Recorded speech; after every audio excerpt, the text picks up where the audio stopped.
உச்சி மேல முடிஞ்சு வச்ச மறு கொழுந்து வாசம் உன்னுடைய பேரக்களி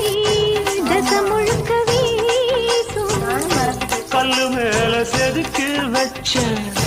கவிதை இந்த நேசம் இப்பிறப்பும் எப்பிறப்பும்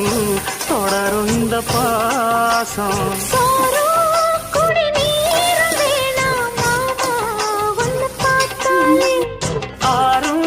பசியாரும் தானாச மொழி கேட்டாலே ஒன்ன பிரிஞ்சிருக்க தன்னந்தனிச்சிருக்க அம்மம்மாடி அப்ப படிய மனசு ஒத்துக்காது செந்தூர பாண்டிக்கு ஒரு சோடி கிளி பூ